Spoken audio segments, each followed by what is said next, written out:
Będziemy dzisiaj problem dopełniacza analizować od nieco innej strony, już nie od strony końcówek fleksyjnych, ale od strony użycia tego właśnie przypadka, a nie przypadku. Chciałabym, żebyśmy powalczyli troszkę z mitem takim, że dopełniacz jest przypadkiem, który wzbudza strach nie tylko w Polakach, ale w obcokrajowcach również.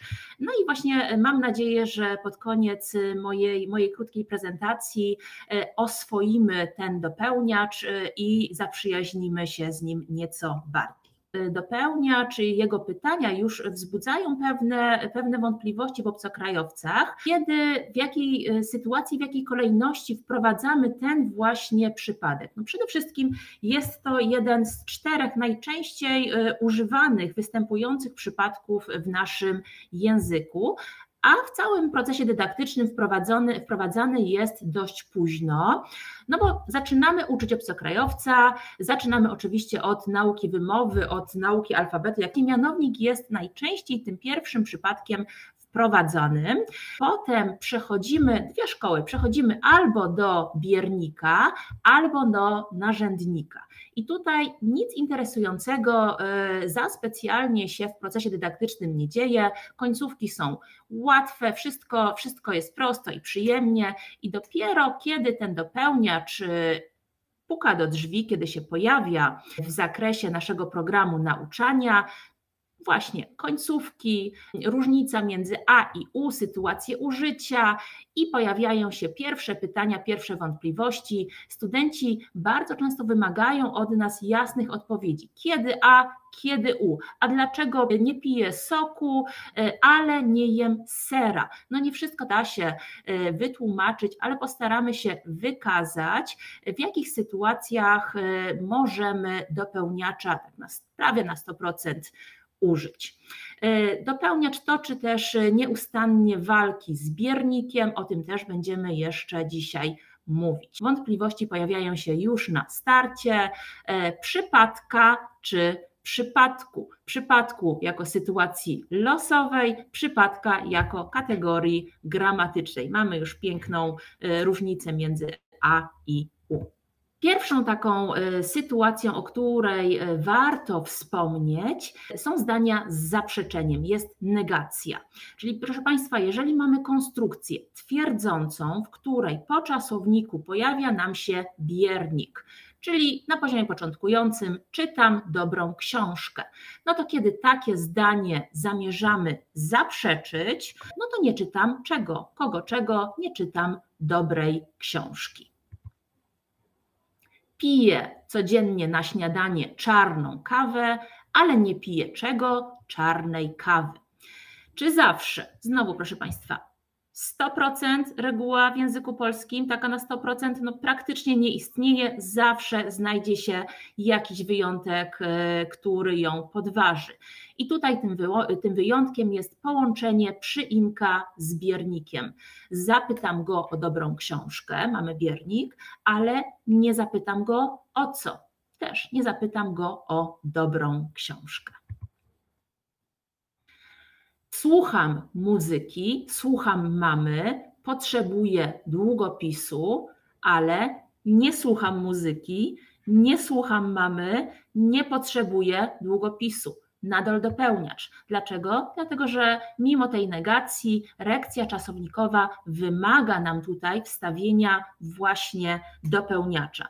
I nie ma to związku z tym, czy tą słuchaną przez nas muzyką jest Justin Bieber, czy jest to Fryderyk Chopin. Nadal, proszę Państwa, nie słucham muzyki albo słucham muzyki. Co się dzieje podczas zaprzeczenia? Jak już powiedziałam na początku, na wstępie wprowadzamy obcokrajowcom konstrukcję to jest stół, to jest telewizor, to jest kobieta, w sali jest stół, w sali jest studentka, w sali jest nauczyciel. Co z zaprzeczeniem? W sytuacji, kiedy mamy czasownik być połączony z mianownikiem, w negacji pojawia nam się dopełniacz, ale proszę zwrócić uwagę na formę czasownika. Student teraz, czas teraźniejszy, jest w sali, ale studenta nie ma w sali. Student wczoraj był w sali, studenta wczoraj nie było w sali. Student jutro prawdopodobnie będzie w sali, mamy nadzieję, że tego dopełniacza się jeszcze nie wystraszył na tyle, że jednak przyjdzie, albo studenta jutro nie będzie w sali. I przykłady możemy znaleźć w języku mówionym i w języku pisanym. Tutaj mają Państwo fotografie, które wykonałam na ulicach Katowic. Istnieją czasowniki, które wymagają użycia właśnie dopełniacza. I są to czasowniki, które pojawiają się dość szybko w podręcznikach do nauczania języka polskiego jako obcego i oczywiście w języku mówionym i pisanym. Szukam mieszkania. Dlaczego uczysz się języka polskiego? Dyrektor odmówił nam podwyżki. I proszę Państwa, już na poziomie A1 warto tutaj zwrócić uwagę naszym studentom na rozróżnienie konstrukcji uczę się języka polskiego, uczę się matematyki, ale studiuję język polski, studiuję matematykę. Bardzo często tej konstrukcji będą używali, szczególnie w sytuacji swojego życia akademickiego. Wiecznie brakuje mi czasu, spodziewał się jej od dawna, wody w rzece wciąż przybywało. Nieco trudniejsze czasowniki, one się pojawią później w toku edukacyjnym, na poziomach średnio zaawansowanych i zaawansowanych i one też wymagają od nas użycia dopełniacza. Działanie częściowe. Spróbuj tortu, skosztuj kiełbasek, daj mu chleba. I proszę Państwa, prefiksy do i na, ale te niezwiązane z sytuacją przemieszczania się, z sytuacją zmiany dystansu, przybliżania się bądź oddalania od jakiegoś obiektu. Niedawno mieliśmy tłusty czwartek, Tomek najadł się pączków. Ktoś dolał swoim pytaniem, na przykład dolał oliwy do ognia. Maciej dokupił węgla na zimę. Wydaje się, że wiosna jeszcze nie przyjdzie. Pytania o dopełniacz w takim konflikcie z biernikiem rodzą się nie tylko u obcokrajowców, ale również u natywnych użytkowników języka. Tutaj chciałam Państwu zaprezentować krótkie pytanie z poradni językowej PWN-owskiej o to, czy używamy długopis czy długopisu. Tutaj jeszcze można by się pokusić o pytanie długopisu czy długopisa, ale przed chwilą myślę, że zostało to już jednoznacznie wyjaśnione. Natomiast właśnie używać kogo czego, nie kogo co. Reakcja tego czasownika wymaga od nas użycia właśnie dopełniacza. Dopełniacz czy biernik toczą ze sobą walkę, czasami mamy wątpliwości również my, dopić herbaty czy dopić herbatę, jak Państwo myślą? Ustąpić komuś miejsca, czy ustąpić komuś miejsce? Przynieść węgla, czy przynieść z piwnicy węgiel? Dać komuś owoców, czy może owoce? Pożyczyć pieniędzy, czy pożyczyć pieniądze? Oszczędzać czasu, czy oszczędzać czas? Wydaje się tak frekwencyjnie, że zaczyna dominować akurat w tych sytuacjach biernik. Obydwie formy, proszę Państwa, są poprawne. W jakim zakresie? Dopić herbaty trochę, niewiele. Ustąpić miejsca na chwilę, na moment, a na stałe miejsce. Przynieść trochę węgla z piwnicy, bo nie uniosę całego worka, i przynieść węgiel. Nic już w tej piwnicy nie zostało. Pożyczyć komuś trochę pieniędzy, niewiele pieniędzy, bo nie jest wart mojego zaufania, ale pożyczyć mu wszystkie pieniądze, całą sumę, o którą poprosił. Oszczędzać czy zaoszczędzić trochę czasu i generalnie oszczędzać czas w czasie wykonywania czy w trakcie wykonywania jakiejś czynności. Dopełniacza na pewno używamy w sytuacji, kiedy staramy się określić daty i wyznaczyć ramy czasowe, czyli pytanie też bardzo szybko się pojawiające, kiedy mówimy o sobie, kiedy pytamy o datę urodzenia czy datę wystąpienia jakiegoś wydarzenia. Kiedy się urodziłeś, kiedy się urodziłaś? 28 marca 2000 roku, 15 października 2001 roku, albo 1 lutego, czyli w połączeniu dzień plus miesiąc, również konstrukcje dopełniaczowe. Proszę Państwa, z wyjątkiem miesiąca i roku, kiedy to używamy przyimka W plus konstrukcji z miejscownikiem. Urodziłam się w styczniu, urodziłam się w październiku, urodziłam się w 2000 albo w 2001 roku. I kiedy chcemy zasygnalizować komuś pewne ramy czasowe. Wykłady mamy dzisiaj od 5 do 7, pracujemy, chodzimy do pracy od poniedziałku do piątku, pracowałam tam od lipca do grudnia. Wreszcie nasz dopełniacz może łączyć się z przyimkami, uwaga, prawie 100, z niektórymi częściej, z niektórymi rzadziej. Te, które bardzo często występują w połączeniu z dopełniaczem, to jest właśnie przyimek bez, dla, około, na temat, obok czegoś, od do, oprócz czegoś, podczas czegoś, naprzeciw, naprzeciwko, czyli ta lokalizacja, kiedy chcemy zasygnalizować, chcemy podkreślić czy zaznaczyć, w jakiej konfiguracji, w jakim miejscu znajduje się dany obiekt czy dana osoba. Ale proszę Państwa, sam przyimek to czasami za mało, ponieważ ten sam przyimek może się połączyć z różnymi przypadkami, nie tylko z naszym dopełniaczem. I tutaj wynotowałam sobie takie zdanie przykładowe. Zrobiła to zadanie z pracy, czyli była jeszcze w miejscu, w którym na co dzień pracuje, zrobiła to zadanie z mężem, tutaj narzędnik, i zrobiła to zadanie za męża, biernik. Widzą Państwo, jeden przyimek, który potrafi połączyć się i z dopełniaczem, i z biernikiem, i z narzędnikiem. Oczywiście funkcją dominującą tutaj jest rola czasownika. To on narzuca nam formę przypadka. Sam przyimek to za mało. Dopełniacz wreszcie łączy się z czasownikami właśnie dzięki tym naszym przyimkom. Tomasz przygotowuje się do czego? Do matury, do egzaminu certyfikatowego z języka polskiego jako obcego. Dopełniacz występuje w połączeniu z rzeczownikiem w swojej funkcji posesywnej, czyli wskazującej na przynależność do kogoś lub do czegoś. Z łaciny genitivus possessivus.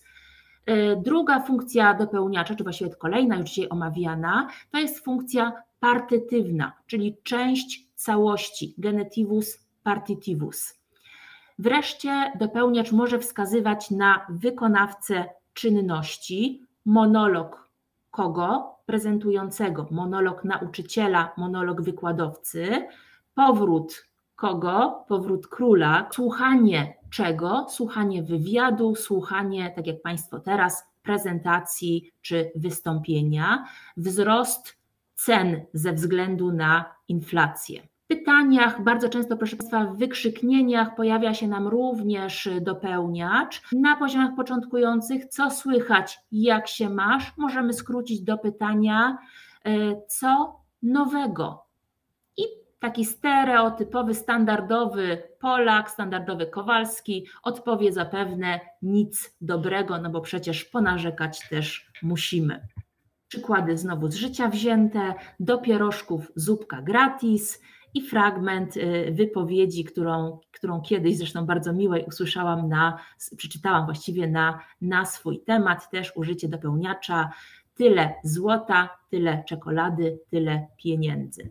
Bardzo trudna, ale też ciesząca się niesłabnącym zainteresowaniem obcokrajowców składnia z liczebnikami i przysłówkami. W połączeniach z liczebnikami większymi bądź równymi dwu w rodzaju męskoosobowym, dwóch kogo uczniów, 5 kogo studentów, 10 studentów, jeżeli płeć mieszana. Tutaj właśnie więcej, liczebnik większy bądź równy 5, pozostałe rodzaje, 5 kobiet, 5 stołów, 5 psów, 5 jajek. I pojawiające się wątpliwości składniowe, o które pytają obcokrajowcy. Dlaczego w sali są studenci, ale w sali jest 5 studentów. Przecież nadal jest ich, właśnie jest ich więcej niż 1, tak zdroworozsądkowo, na logikę, liczba mnoga. Więc dlaczego ten czasownik nagle zmienia liczbę na pojedynczą? Jest 5, jest wielu, jest kilku, jest paru wykładowców czy studentów. Nieodmiennie jest dużo, mało, trochę. Nadal w połączeniu z dopełniaczem. W liczbie pojedynczej z niepoliczalnymi, w liczbie mnogiej z policzalnymi. Znam kilku wybitnych chirurgów, na stół wysypało się trochę pieprzu. Proszę Państwa, problem czasownika w połączeniu z dopełniaczem, czyli nadal składniowość. Wielu Polaków co zrobiło? Wyjechało za granicę, a jutro co zrobi? Wyjedzie. A teraz co robi? Wyjeżdża za granicę. Trochę wina jest w butelce, trochę wina zostanie w butelce. Jakie są te formy czasownika? Proszę zwrócić uwagę na liczbę. I dopełnek cząstkowy wprowadzany przez nas już od poziomu początkującego. Butelka czego? Torebka kobiety. Kogo? Ale też torebka czego? Torebka cukru na przykład. Paczka, opakowanie, kilogram, metr, kawałek, czyli jednostki miar, jednostki wag. Niezależnie od tego, czy są one konkretne, czy niekonkretne, no bo dużo. Ile to jest dużo? Czy 5, 10 to już jest dużo, czy jeszcze nie? Mało, niewiele, parę, kilka, trochę. Wszystkie te określenia łączą nam się z dopełniaczem właśnie w jego funkcji partytywności, cząstkowości. Zdjęcia z katowickiego targu, co prawda wykonane przeze mnie na potrzeby zajęć o zmiękczeniach i zdrobnieniach, ale proszę Państwa, czy Państwo jako użytkownicy natywni, myślę w większości języka, zastanawiali się nad tym, jak Państwo podchodzą do sprzedawcy na targu czy w sklepie i proszą o kilogram czego? Ziemniaków, prawda? O kilogram pomidorów, o kilogram czereśni na przykład. A jak Państwo kupują marchewkę? Kilogram marchewek czy kilogram marchewki? Kilogram pietruszek czy kilogram pietruszki?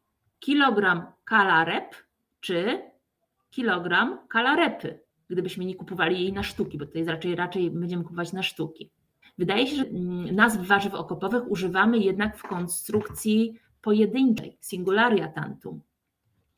Także język też potrafi nas jako natywnych użytkowników języka zaskoczyć. I wreszcie, proszę Państwa, połączenia z przyimkami. Teraz chciałabym, żeby Państwo przez chwilę spojrzeli na te przyimki i zastanowili się tak w cichości serca, odpowiedzieli sobie na pytanie, jakie jest tych przyimków znaczenie. Co to znaczy bez czegoś, dla kogoś albo dla czegoś, do kogoś, do czegoś, koło, od, oprócz, u, z.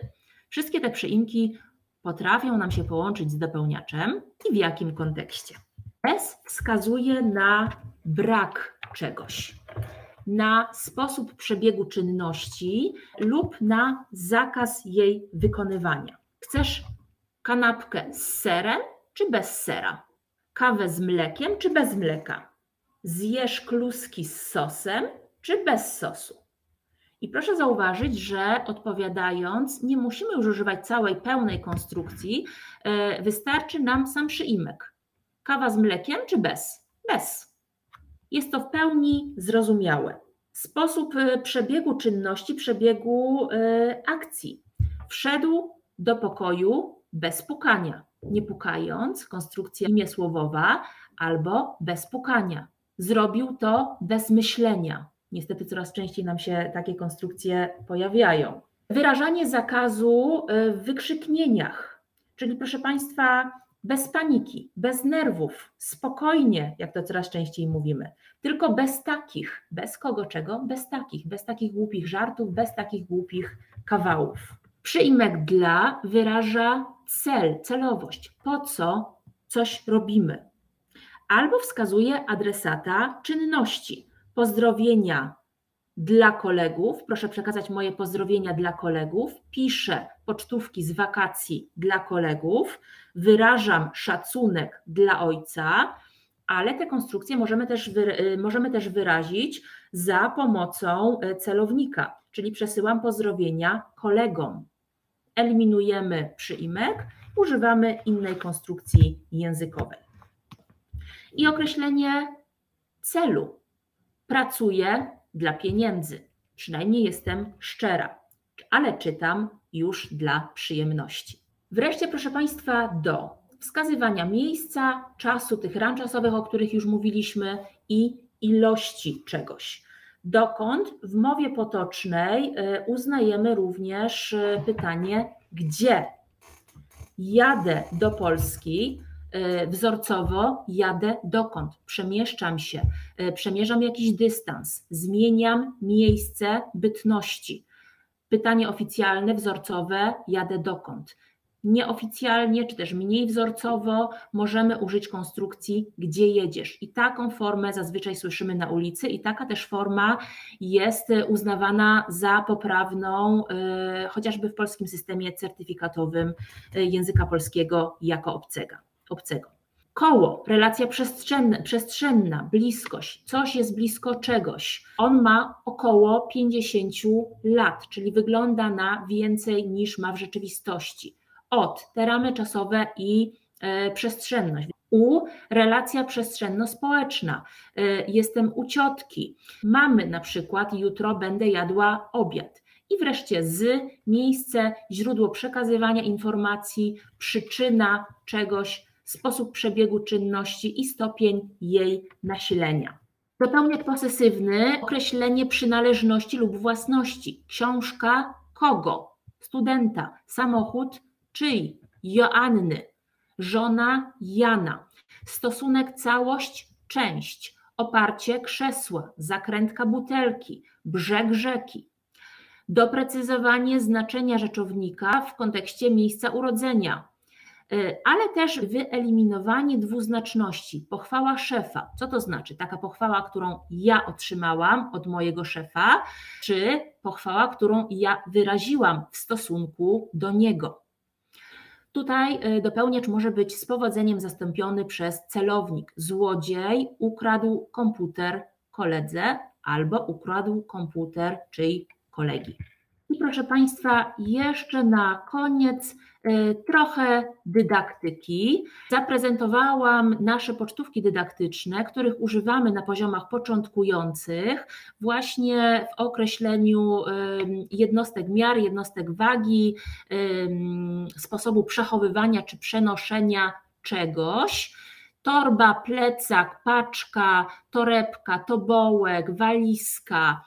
Nie bójmy się przynieść opakowań, puste pudełko po herbacie, koszyk na zajęcia i różne produkty, które studenci mogą do nich władowywać, wpakowywać i w ten sposób ten dopełniacz ćwiczyć. W opozycji z biernikiem. Co masz w torebce? Mam portfel, mam kartę, mam plaster, mam ładowarkę, ale nie mam portfela, plastra, ładowarki, czasu. Dopełniacz w opozycji z innymi przypadkami. Ćwiczenie różnych form, to są akurat przykłady z książki na poziom B1. Wybór poprawnej formy, poprawnego przyimka, lecę do Majorki czy na Majorkę, do Litwy czy na Litwę, teraz właściwie należałoby zapytać do Ukrainy czy na Ukrainę. Jedziemy do Berlina, nazwy miast polskich i niepolskich, o których przed chwilą pan dr Maciołek wspominał. Proszę Państwa, tworzenie pytań do podkreślonych fraz, czyli unikam swojego szefa, ja akurat swojego nie chcę tej książki, nienawidzę białego sera, czego nienawidzę, kogo unikam, czego nie chcę, jakiego, jakiej, czyjej.